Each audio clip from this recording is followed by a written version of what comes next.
வீட்டுக்கு வெளியே இருக்கிற சேர்ல புருஷன் பொண்டாட்டியான ராகவையா ஜானகி அம்மா உக்காந்துருந்தாங்க. அவங்களோட 3 பசங்களான மோகன், வினய், அஜய் நின்னுகிட்டு இருந்தாங்க. பெரியவனே, நான் கொஞ்ச நாள்ல ரிட்டையர்மெண்ட் ஆக போறேன். அதுக்குள்ள உங்க எல்லாருக்குமே கல்யாணம் பண்ணணும்னு உங்க அம்மா ஆசைப்படுறா. உனக்கும் வினய்க்கும் ஒரே மண்டபத்துல கல்யாணம் பண்ணலான்னு பாக்குறோம். என்ன சொல்றீங்க?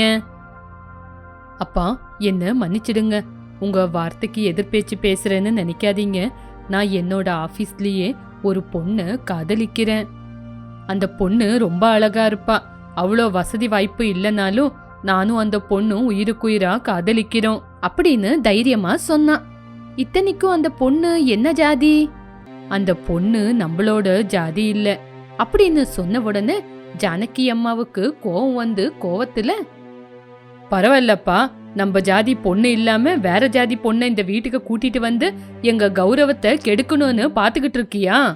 இந்த வீட்டோட கௌரவம் நாசமா போறதுக்கு நான் என்னைக்குமே ஒத்துக்க மாட்டேன்டா.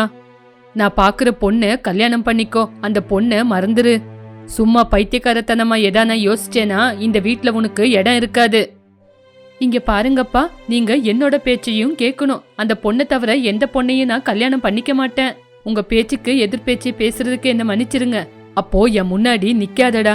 இப்பவே இந்த வீட்டை விட்டு உடனே வெளியே போ. போடா வெளியே. ஏங்க, அவசரப்படாதீங்க. நம்ம பையன் ஏதோ தெரியாம தப்பு பண்ணிட்டான். அவனை மன்னிச்சிடுங்க. என்னோட முடிவுதான். அவன் இன்னும் கொஞ்ச நேரம் இங்க நின்னு இருந்தானா நான் என்ன பண்ணுவேன்னு எனக்கே தெரியாது அப்படின்னு சொன்ன உடனே வினய் கோவமா வீட்டுக்குள்ள போய் சூட்கேஸ் எல்லாம் கொண்டு வந்து தன்னோட அப்பா அம்மா கால்ல விழுந்து ஆசீர்வாதம் வாங்கினான். அப்பா, அம்மா, நீங்க என்ன எப்ப கூப்பிட்டாலும் நீங்க கூப்பிட்ட உடனே ஓடி வந்துருவேன். தம்பி, 2 பேரும் அப்பா அம்மாவை பாத்துக்கங்க அப்படி சொல்லி அங்கிருந்து கிளம்பி போயிட்டா. ராகவையா ஜானகி அம்மா ரொம்ப கவலைப்பட்டாங்க.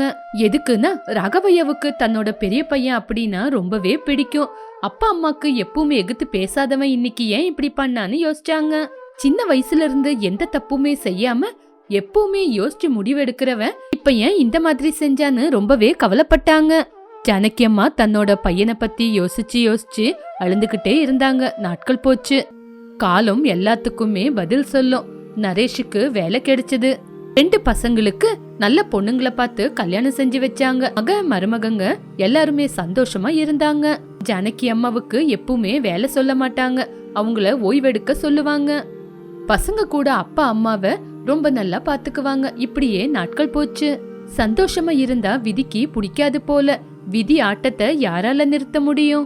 கொஞ்ச நாள்லயே மருமகங்க பசங்க எல்லாருக்குமே பணத்து மேல ஆசை வந்து கொஞ்ச நாள்ல, அப்பா, நாங்க தனியா இருக்கணும்னு யோசிக்கிறோம். அப்பா, நான் கூட பட்டணத்துல ஒரு ஹாஸ்பிட்டல கட்டணும்னு இருக்கேன் அப்படின்னு சொன்ன உடனே புருஷன் பொண்டாட்டி ரொம்ப கவலைப்பட்டாங்க.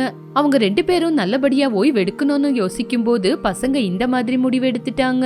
ஆமா, நாங்க யாருக்கிட்டப்பா இருக்கிறது? எங்களை யாரு பாத்துக்கிறது? அத பத்தியாவது நீங்க 2 பேரும் கொஞ்சம் யோசிச்சிங்களா? ஏன்பா நீங்க எங்க கூட இருக்கணும்னு யோசிக்கிறீங்க? உங்களுக்கு தான் பென்ஷன் வருது இல்ல, அதுல 2 பேரும் சந்தோஷமா இருக்கலாம். ரொம்ப நல்லா பேசுறீங்கடா. ரொம்ப பெருசா வளர்ந்துட்டீங்கல்ல. என் கையாலேயே என் கண்ணை குத்திக்கிறேன்னு இப்பதான்டா எனக்கு தெரியுது. சரிப்பா, நல்லது. என் வீட்ல இருந்து நீங்க எவ்வளோ சீக்கிரம் போறீங்களோ அவ்வளோ சீக்கிரம் எனக்கு தான் நல்லது. அப்ப நீங்க எல்லாத்துக்கும் இப்படி கோவப்படுறீங்க? முதல்ல என் கண்ணு முன்னாடி இருந்து போங்க. மறுபடியும் என் கோவத்தை தூண்டாதீங்க. நாளைக்கே நானோ உங்க அம்மாவோ செத்துட்டா எங்க பணத்துக்கு கொள்ளி வைக்க கூட பசங்கன்னு எங்க முன்னாடி வராதீங்க. ரோட்ல போற யாராவது பிச்சைக்காரங்களாவது எங்களுக்கு கொள்ளி வச்சா அதுவே எங்களுக்கு சமாதானம் இருக்கும்.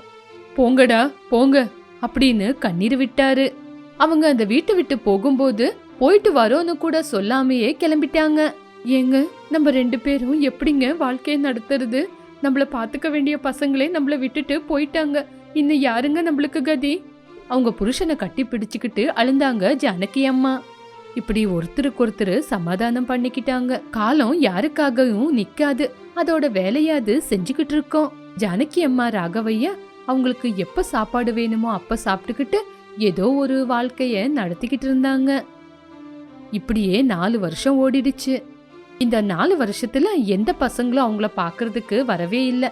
அந்த கவலையிலேயே ஜானகி அம்மா படுத்த படுக்கை ஆயிட்டாங்க. தெரிஞ்ச எல்லா டாக்டரும் கூட்டிட்டு வந்து காட்டினாங்க. இருந்தாலும் நாளுக்கு நாள் நோய் மட்டும் அதிகமாயிக்கிட்டே போச்சு. பட்டணத்துக்கு கூட்டிட்டு போய் காட்ட சொன்னாரு டாக்டர். பட்டணத்துல காட்ட சொன்னதுக்கு ராகவையா கிட்ட அவ்வளோ பணம் இருக்குல்ல. பசங்க கிட்ட போலாம் அப்படின்னு சின்ன பையனை பார்க்க போனாங்க. பையன் பார்த்தும் பார்க்காத மாதிரி இருந்தான். அப்பா அம்மாவுக்கு அந்த வார்த்தை கேட்டு மனசு வலி எடுத்துச்சு. தன்னோட பசங்களை ஆசையா பார்க்க போனா வந்திருக்கிற அப்பா அம்மாவை எப்படி இருக்கீங்கன்னு கூட கேட்காத பசங்களை பார்த்து கவலைப்பட்டாங்க. அப்பா, உங்க அம்மாவுக்கு ஏதோ வியாதியாம்பா. ஊர்ல டாக்டருக்கு காட்டுறதுக்கு இங்க ஆகாதுன்னு சொல்லிட்டாங்க. பட்டணத்துக்கு போய் பெரிய டாக்டர் பாருங்கன்னு அனுப்பி வச்சிட்டாங்க. இந்த ஊர்ல உங்களுக்கு தெரிஞ்ச நல்ல டாக்டர் யாராவது இருக்காங்களான்னு தான்ப்பா வந்தோம். அப்பா, எனக்கு தெரிஞ்ச பெரிய டாக்டர் கூட இல்ல. அது மட்டும் இல்லாம என்கிட்ட பணமும் இல்ல. இங்க ட்ரீட்மெண்ட் அப்படின்னா நிறைய செலவாகும். உங்களுக்கு வேணும்னா 5000 ரூபாய் கொடுக்கறேன். மிச்ச காசு வேணும்னா அண்ணங்களை போய் பாருங்க. அப்படி சொன்ன உடனே ஜானகிக்கு அவன் கண்ணத்தை ஓங்கி அறையலான்னு தோணிச்சு. அவங்க வீட்டுக்கே வந்து அவங்கள குறை சொல்றது தன்னோட தப்புன்னு புரிஞ்சுக்கிட்டாங்க. காசு நீங்களே வச்சுக்குங்க, வாங்க, நம்ம இங்க வந்தது நம்ம தப்பு தான். எங்க எப்பவுமே யாருக்காகவும் யாரு உதவியும் கேட்காத இருக்கிற நீங்க இன்னைக்கு எனக்காக உங்களை தேடி வந்திருக்கீங்க, வாங்க போலாம். இது அண்ணனோட அட்ரஸ் அப்படின்னு ஒரு விசிட்டிங் கார்டு எடுத்து கொடுத்தான். டேய், கஷ்டப்பட்டு வந்த அப்பா அம்மாவை உட்கார கூட விடாம துரத்தி அடிக்கிறீங்களே, நீங்க நல்லாவே இருக்க மாட்டீங்க அப்படின்னு சொல்லி கிளம்பிட்டாங்க. இன்னொரு பையன்கிட்ட கூட அவங்களுக்கு மரியாதை கிடைக்கல, அங்கிருந்து கிளம்பிட்டாங்க. இப்படி அப்பா அம்மா 2 பேரும் பஸ் ஸ்டாண்ட்ல வந்து உக்காந்தாங்க. பஸ் கிடைக்காத உக்காந்து இருக்கும் போது அவங்க கிட்ட சுமா வந்தா. சுமா அவங்கள பார்த்து கண்டுபிடிச்சிட்டா. அத்தை, மாமா, நல்லா இருக்கீங்களா? யாருமா நீ? யாருமா நீ எங்களை பார்த்து அத்தை மாமான்னு கூப்பிடுற? மாமா, என்ன யாருன்னு தெரியலையா? நாதான் உங்க பெரிய மருமக சுமா. என் அதிர்ஷ்டம் நல்லா இருக்கிறதுனால நான் இன்னைக்கு உங்களை பார்த்துட்டேன். எனக்கு இதை விட சந்தோஷம் வேற என்ன இருக்கு அப்படின்னு சுமா சொன்ன உடனே தம்பதிங்க சந்தோஷப்பட்டாங்க. சுமா அவங்க 2 பேரையும் வீட்டுக்கு கூட்டிட்டு வந்து வயிறு நிறைய சாப்பாடு கொடுத்தா. அவங்க 2 பேரும் சந்தோஷப்பட்டாங்க. சோஃபால வந்து உக்காந்தாங்க. பையன் எங்கம்மா? உங்க பையனை பார்க்கணும்ன்ற மனசு எனக்கு புரியுதத்த. அவருக்கு இன்னைக்கு சர்ப்ரைஸ் கொடுக்கலாம். சுமா, எங்களை மன்னிச்சிடுமா. உங்களை வீட்டை விட்டு தூரம் அனுப்புனதுனால நாங்க இன்னைக்கு ரொம்ப கஷ்டப்படுறோம். அப்படியெல்லாம் பேசாதீங்க மாமா, என்ன நடந்துச்சு? எங்க கஷ்டத்தை என்னன்னுமா சொல்ற? தண்ணில அடிச்சுக்கிட்டு போற மாதிரி இருந்த எங்களை காப்பாத்தி நீ இங்க கூட்டிட்டு வந்திருக்க. இப்படி மோகன் வீட்டை விட்டு போனதுக்கு அப்புறம் நடந்த விஷயத்த பத்தி எல்லாம் சொல்லி கண்ணீர் விட்டாங்க. சுமா கூட அவங்கள பார்த்து கண்ணீர் விட்டா. மாமா, வாங்க, இப்பவே ஹாஸ்பிட்டலுக்கு போய் அத்தைய செக்அப் பண்ணி கூட்டிட்டு வரலாம் அப்படி சொல்லி ஆட்டோல அவங்கள ஹாஸ்பிட்டலுக்கு கூட்டிட்டு போனா. எல்லா செக்கப் முடிச்சிட்டு 1 மணி நேரத்துக்கு அப்புறம், இங்க பாருமா சுமா, உங்க அத்தைக்கு எந்த வியாதியும் இல்ல. அவங்க மென்டலி கொஞ்சம் அப்செட் ஆயிருக்காங்க. அவங்க மனசால ரொம்பவே பாதிக்கப்பட்டிருக்காங்க. அவங்க ரொம்ப நாளா சரியா சாப்பிடாம மனசுக்குள்ள ஏதோ யோசிச்சுக்கிட்டே இருந்திருக்காங்க. அந்த விஷயம் என்னன்னு பார்த்து மருந்து கொடுங்க. அவங்கள நல்லபடியா பாத்துக்குங்க. சரிங்க டாக்டர் அப்படி சொல்லி அவங்கள கூட்டிக்கிட்டு வீட்டுக்கு வந்தா. வீட்டுக்கு வந்த மோகன் தன்னோட அப்பா அம்மாவை பார்த்து சந்தோஷப்பட்டான். தன்னோட அப்பா அம்மாவை அணைச்சுக்கிட்டு சந்தோஷத்துல கண்ணீர் விட்டான். மோகன், எங்க 2 பேரையும் மன்னிச்சிடுறா. உன்னை சரியா புரிஞ்சுக்காம ஜாதி விட்டு ஜாதி கல்யாணம் பண்ணிக்கிட்ட அப்படின்னு சும்மாவை எங்க மருமகளா ஏத்துக்காம உங்க 2 பேரையும் நாங்க வீட்டுக்கு சேர்த்துக்கவே இல்ல. அப்பா, அப்படியெல்லாம் பேசாதீங்க. இல்லப்பா, நான் செஞ்ச தப்பு தான் இன்னைக்கு நான் அனுபவிக்கிறேன். நீ ஒரு பணக்கார பொண்ண கல்யாணம் பண்ணிக்கிட்டா நிறைய காசு வரும்னு ஆசைப்பட்டேன். என் ஆசைய அடியோட அழிச்சு என்னையும் உங்க அம்மாவையும் நடு ரோட்ல நிக்க வச்சாங்க உன்னோட தம்பிங்க. 9 மாசம் வயித்துல வச்சு பெத்து வளர்த்த தாய்க்கு உடம்புக்கு முடியலன்னு சொன்னாலும் எங்களை கேவலமா பார்த்தாங்க. அவங்கள என் பசங்கன்னு சொல்றதுக்கே எனக்கு ரொம்ப வெக்கமா இருக்கு. சாணில தான் மாணிக்கம் இருக்குன்னு புரியாம உங்களை நான் ரொம்ப கேவலப்படுத்திட்டேன். உன் பொண்டாட்டி தேவதை மாதிரி வந்தா. அவ மட்டும் எங்களை பார்க்கலன்னா நாங்க நடு வீதியில நின்னு இருப்போம். மாமா, நீங்க அப்படியெல்லாம் பேசாதீங்க. இனிமே நீங்க சந்தோஷமா இருக்கணும் அப்படின்னு அன்னையிலிருந்து தன்னோட அத்தை மாமாவை சந்தோஷமா பாத்துக்கிட்டா.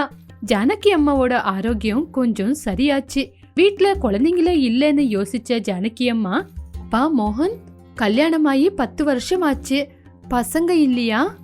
ஆமா அத்தை, உங்ககிட்ட இருந்து உங்க பையனை பிரிச்சுட்டேன் இல்ல, அதுக்குதான். எங்களுக்கு கல்யாணமாயி இத்தனை வருஷம் ஆனாலும் குழந்தைங்க இல்ல. எதுக்குன்னா நீங்க பட்ட கஷ்டத்தை நாங்களும் படணும்ல. இதுக்கப்புறம் எங்களுக்கு குழந்தைங்க இல்லைனாலும் நீங்க தான் அத்தை எங்களுக்கு குழந்தைங்க. அதுக்கப்புறம் உங்களையே பாத்துக்கிட்டு உங்களுக்கே சேவை பண்ணலான்னு இருக்கோம். அப்படியெல்லாம் பேசாதம்மா. யாராவது பெரிய டாக்டர் கிட்ட போய் குழந்தைங்கள பத்தி பாருமா. ஐயோ அத்தை, அப்படியெல்லாம் ஒண்ணு இல்ல. நாங்க தான் குழந்தைங்க வேண்டான்னு இருக்கோம். இப்ப எங்களுக்கு எதுக்கு குழந்தைங்க? நீங்க இருக்கீங்கல்ல. எவ்வளோ நல்ல பொண்ணுமா நீ. உனக்கு அந்த கடவுள் துரோகம் பண்ண மாட்டா. நீ ஒரு நல்ல டாக்டர் போய் பாரு. உனக்கு பசங்க பிறக்குவாங்க.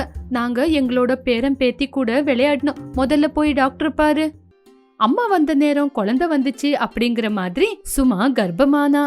ஜானகி அம்மா ராகவையா ரொம்பவே சந்தோஷப்பட்டாங்க. சுமா மோகன் கூட அப்பா அம்மா வந்த உடனே அவங்களுக்கு குழந்தை பாக்கியம் வந்துச்சுன்னு ரொம்பவே சந்தோஷப்பட்டாங்க. தனஸ்தலம்ங்கிற பேரு உள்ள ஒரு கிராமத்துல மூர்த்தி பத்மாங்கிற ஒரு தம்பதி வாழ்ந்துட்டு வந்தாங்க. அவங்களோடது ஏழ்மையான குடும்பங்கிறதுனால தினமும் நாட்களை கடத்துறது கஷ்டமா இருந்தது. வேலைக்கு போகலனா சாப்பாடே கிடைக்காது.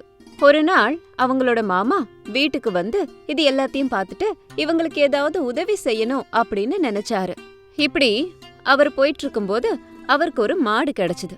அத வாங்கி மூர்த்தி கிட்ட வளர்த்துக்கோன்னு சொல்லி கொடுத்தாரு. அது மூலமா கிடைக்கிற பாலை வாங்கி வித்துக்கோன்னு சொன்னாரு.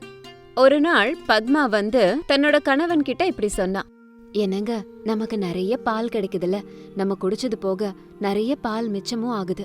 யாருக்காவது பாலை வித்தோம்னா நமக்கு நிறைய பணம் கிடைக்கும்ல. சரி பத்மா, நானும் அதே தான் யோசிச்சேன். ஆனா இங்க ஏற்கனவே நிறைய பேர் விக்கிறாங்கல்ல, அவங்கெல்லாம் வேண்டான்னு எத்தனை பேர் நம்ம கிட்ட வருவாங்க. நம்ம வீடு கிட்ட ஒரு டீ கடை இருக்கே, அங்க போய் கேட்டு பாருங்க. அவங்களுக்கு பால் தேவைப்படும் இல்லங்க. சரி, ஒரு தடவை கேட்டு பாக்குறேன், என்ன சொல்றான்னு பாப்போம். அதுபடி அடுத்தது என்ன பண்ணலான்னு யோசிக்கலாம். சரிங்க. மூர்த்தி அங்க இருந்து எதிரில இருந்த டீ கடைக்கு வந்தாரு. ராமையா, ராமையா. என்ன மூர்த்தி, இவ்ளோ தூரம் வந்திருக்கீங்க? ஏதாவது வேலையா? ராமையா, உன்னோடது டீ கடை இல்ல, உனக்கு பால் எதுவும் வேணுமான்னு கேட்க வந்தேன். அப்படியா? நீங்க பால் வித்தீங்கன்னா கொடுங்க, எனக்கும் பால் ரொம்ப தேவைப்படுது. நீங்க விக்கிறது இல்லன்னு நானும் கேட்கல, பத்த மாட்டேங்குதேன்னு சீக்கிரமா கடைய மூடிட்டு வேற போறேன். டீ குடிக்க வர்றவங்களுக்கு கூட இல்லன்னு சொல்ல வேண்டியிருக்கு. சரிங்க, கொடுக்குறோம். காலையில மாலையிலன்னு 2 வேளைக்கும் தரோம். ரொம்ப ரொம்ப நன்றிங்க, உங்களுக்கு தேவையான பணத்தையும் கொடுத்துடுறேன். இப்படி மூர்த்திக்கு நல்ல பணவரவு வந்ததுனால இன்னும் நிறைய வியாபாரம் பண்ணி பணம் சம்பாரிச்சு வேற ஒரு புது வியாபாரத்தை கூட ஆரம்பிச்சாரு. நல்ல லாபம் கிடைச்சதுனால நல்ல வீடும் கட்டினாங்க, நல்ல பேரையும் சம்பாரிச்சாங்க. மனைவிக்கு நிறைய நகையெல்லாம் செஞ்சு போட்டாரு. பணம் நிறைய கையில வர வர அவங்களுக்கு பணத்தோட சேர்ந்து தலக்கணமும் அதிகமாச்சு. செஞ்ச பால் வியாபாரத்தை கூட ரொம்ப கவனக்குறைவா பாத்துக்கிட்டாங்க. ஒரு நாள் தன்னோட மனைவி கூட பேசிக்கிட்டு இருந்தாரு. பத்மா, நான் உங்க அப்பா கொடுத்த பாலை விக்கலான்னு நினைக்கிறேன். அதுக்கு சாப்பாடே தண்டம். பாலை கூட ரொம்ப குறைவா தான் கொடுக்குது. ஒரு தடவை மாட்டு டாக்டர் கிட்ட காட்டினா நல்லா இருக்குங்க. அதுக்கு உடம்பு சரியில்லையோ என்னமோ, அதனாலதான் பாலும் குறைஞ்சிருக்கும். ஒரு தடவை டாக்டரை போய் பாத்துருங்க. என்ன இந்த மாடுக்காக ஹாஸ்பிட்டலுக்கு வேற போகணுமா? அந்த அளவுக்குலாம் எனக்கு நேரம் இல்ல. அப்படி சொல்லாதீங்க, கொஞ்சம் என் பேச்ச கேளுங்க. மாடு வரும்போது நல்லா இருந்துச்சுல, அதால நமக்கு ஒரு வாழ்க்கையே கிடைச்சது. அதுக்காக தலைமையில வச்சுட்டு ஊர் முழுக்க சுத்த சொல்றியா? நம்ம கஷ்டப்பட்டோம், இன்னைக்கு நல்லா இருக்கும். மாடு வந்துச்சு ஆடு வந்துச்சுன்னுலாம் இல்ல. கொஞ்சம் மூளைய யூஸ் பண்ணி பேசு பத்மா. சரிங்க, உங்க இஷ்டம். ஒரு நாள் மாடுக்கு ரொம்ப உடம்பு சரியில்லாம போனதால நகரவே இல்ல. வீடு வரைக்கும் வந்து சேரவும் முடியல.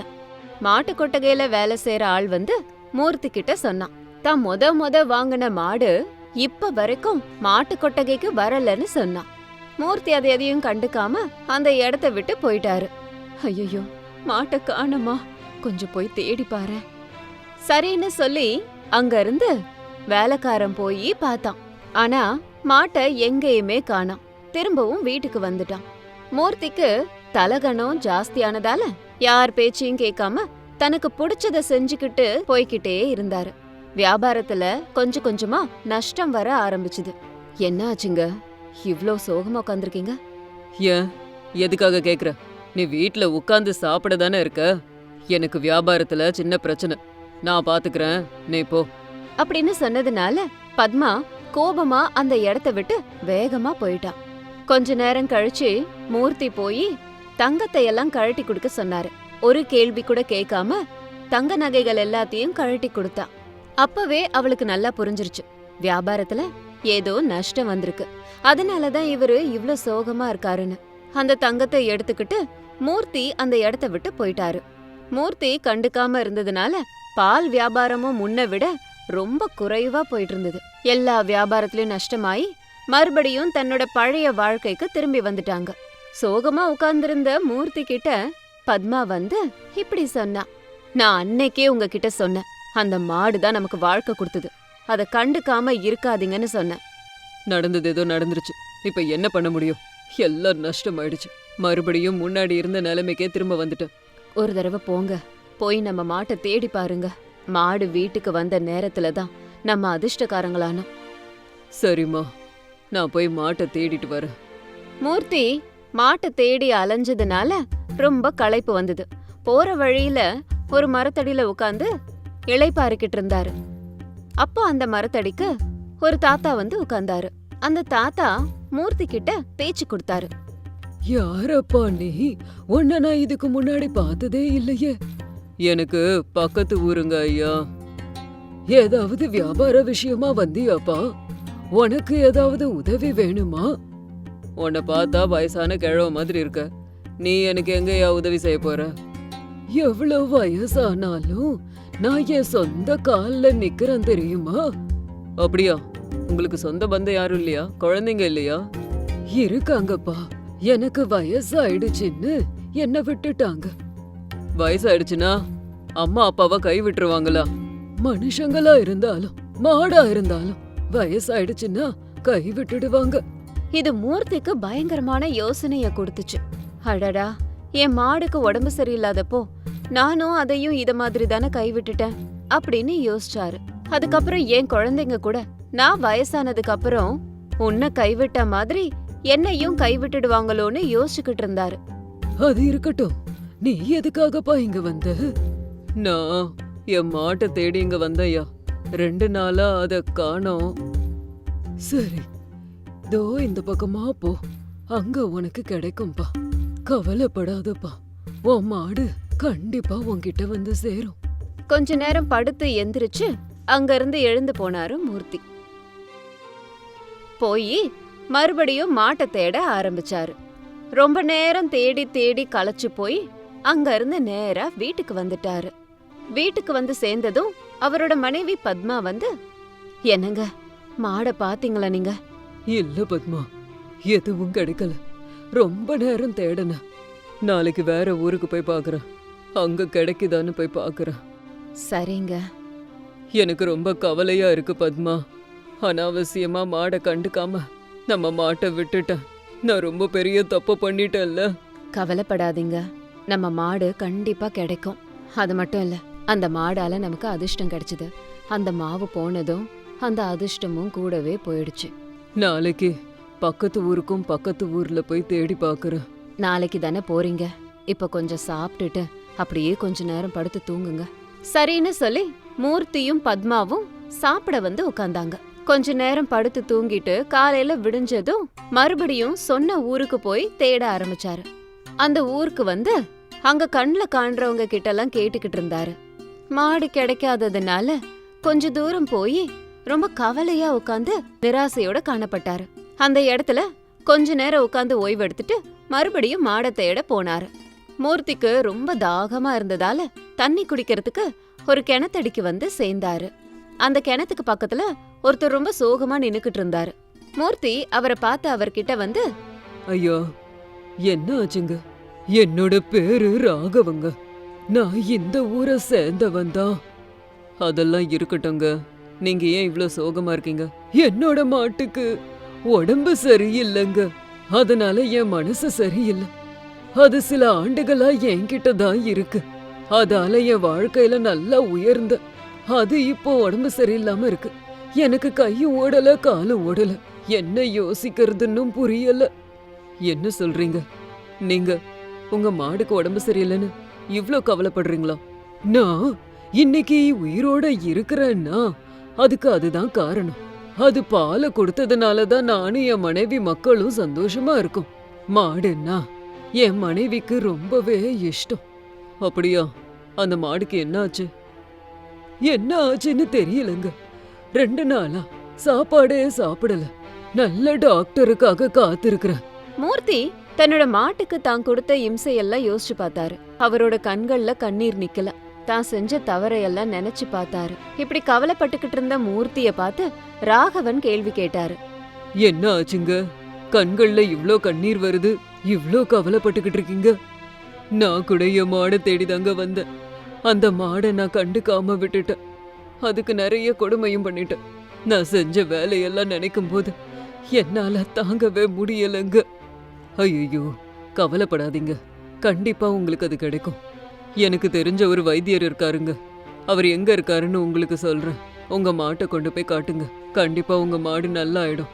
அப்படியா? ரொம்ப நன்றிங்க. இப்பவே போறேன் அப்படின்னு சொல்லி மூர்த்தி சொன்ன வைத்தியர்கிட்ட ராகவன் வேகமா சந்தோஷமா போனாரு. தன்னோட மாட்டை காமிச்சு எப்படியாவது தன்னோட மாட்டை காப்பாத்திரலான்னு நினைச்சு போனாரு. அதுக்குள்ள மூர்த்தி தண்ணி குடிச்சிட்டு அங்கேயே கொஞ்ச நேரம் உட்கார்ந்திருந்தாரு. மறுபடியும் மாட்டை தேடுறதுக்கு அங்கிருந்து போனாரு. எவ்ளோ தேடி பார்த்தும் மாடு கிடைக்காததால கவலையோட வீட்டுக்கு போய்கிட்டு இருந்தாரு. போற வழியில அவரோட மாடு நின்னுட்டு இருந்தது. ரொம்ப சந்தோஷப்பட்டு அது கிட்ட போய் கையெடுத்து கும்பிட்டாரு. அத மன்னிச்சிருன்னு கேட்டுட்டு அத வீட்டுக்கு கூட்டிட்டு போனாரு. மாட்டை பார்த்த உடனேயே பத்மா ரொம்ப சந்தோஷப்பட்டா. என்னங்க, மாடு எங்கெங்க கிடைச்சது? ரொம்ப தேடி பார்த்தேன், கிடைக்கவே இல்ல. களைச்சு போய் வீட்டுக்கு வந்துட்டு இருக்கும்போது வழியில இது நின்னுக்கிட்டு இருந்துச்சு. சரிங்க, எப்படியோ நம்ம மாடு நமக்கு கிடைச்சிருச்சு. முதல்ல வைத்தியர்கிட்ட கூட்டிட்டு போயிட்டு வரேன்.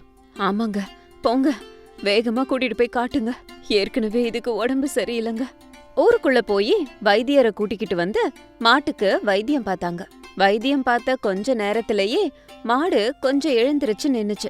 மாட்டை பார்த்து பத்மாவும் மூர்த்தியும் ரொம்ப சந்தோஷப்பட்டாங்க.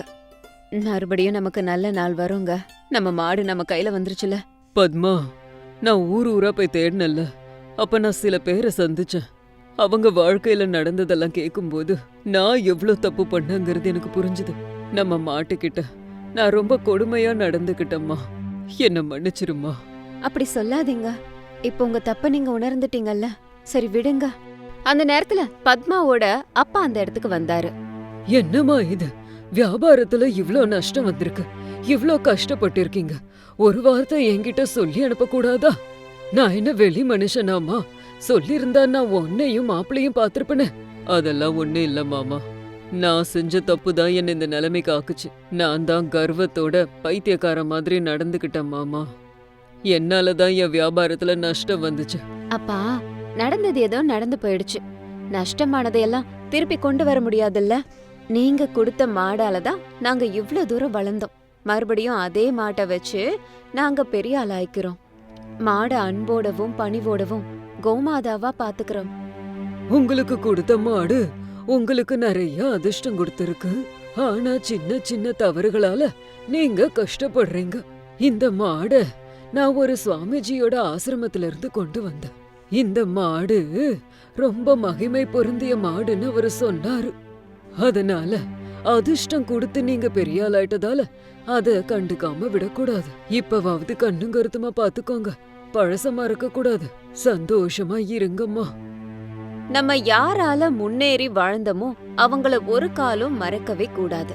அது ஒரு வியாபாரமா இருக்கலாம், ஒரு வேலையா இருக்கலாம், ஒருவேளை சாப்பாடா இருக்கலாம். அவங்கள உதாசனப்படுத்தினா நம்ம வாழ்க்கையே நம்ம உதாசனப்படுத்துற மாதிரி. இது இன்னைக்கு ஸ்டோரி. இதே மாதிரி இன்னொரு ஸ்டோரியில மீட் பண்றேன்.